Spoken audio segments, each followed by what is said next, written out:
Hai anak-anak, kita ketemu lagi dalam pembelajaran sosiologi. Kali ini kita akan belajar tentang pembentukan kelompok sosial untuk bagian yang pertama. Yang akan kita bahas adalah motif dari pembentukan kelompok.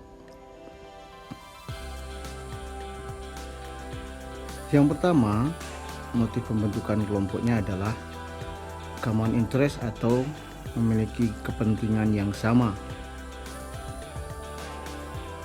Kelompok dibentuk karena anggota-anggotanya memiliki tujuan yang sama atau kepentingan yang sama.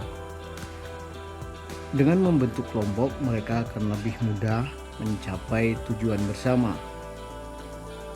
Motif kebersamaan akan menumbuhkan sebuah kesadaran sebagai sebuah kelompok untuk mencapai tujuan dan kepentingan mereka. Nah, contoh dari kelompok ini adalah partai politik. Selanjutnya, yang B, yaitu faktor keturunan atau genealogy factor.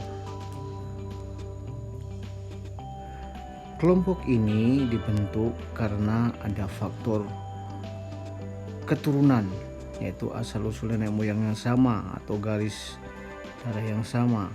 Contohnya adalah keluarga, suku, bangsa, atau marga.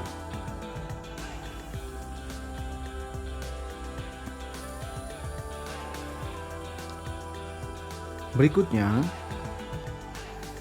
yang C adalah faktor geografis atau posisi, letak posisi. Kelompok ini dibentuk karena posisi geografis. Misalnya, tinggal dengan latar belakang yang sama mendorong orang untuk berinteraksi satu dengan yang lain. Orang yang tinggal di daerah pedesaan misalnya dengan tanah yang subur akan membentuk kelompok petani. Sedangkan orang-orang yang tinggal di wilayah pantai akan membentuk kelompok nelayan.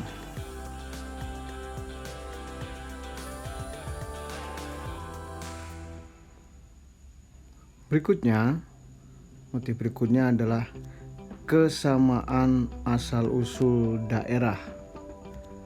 Kelompok ini dibentuk karena latar belakang asal-usul wilayah yang sama atau budaya yang sama. Misalnya, kelompok mahasiswa, kelompok mahasiswa Jawa yang belajar di sebuah universitas, atau kelompok mahasiswa dari Sumatera yang belajar di sebuah universitas. Contohnya ini adalah himpunan mahasiswa Lampung Surabaya. Jadi ini adalah kelompok para mahasiswa dari Lampung yang kuliah di Surabaya. Ini adalah contoh kesamaan asal-usul daerah.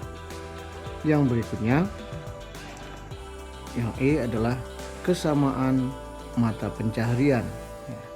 Motif membentuk kelompok karena adanya persamaan mata pencaharian.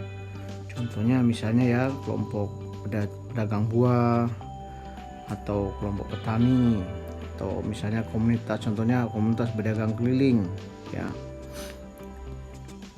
atau misalnya keluarga besar pedagang bakso Nusantara. Ini adalah contoh. Berikutnya adalah kesamaan kepedulian. Saya sebut sebagai concern similarity. Kelompok ini dibentuk karena kepedulian yang sama, seperti orang yang peduli untuk meningkatkan kehidupan para petani atau pedagang misalnya, atau beberapa orang yang membuat sebuah organisasi karena kepekaan atau kepedulian terhadap lingkungan. Misalnya ini contohnya adalah mereka menanam mangrove, mereka peduli terhadap lingkungan pantai. Atau misalnya kelompok yang peduli tentang anti korupsi, maka membentuk gerakan anti korupsi.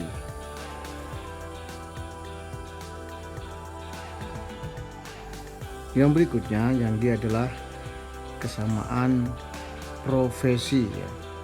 Dalam masyarakat yang heterogen atau beraneka macam di Indonesia misalnya, ada banyak kelompok-kelompok sosial yang didasarkan pada profesi, misalnya IDI, Ikatan Dokter Indonesia, atau PGRI misalnya, Persatuan Guru Republik Indonesia.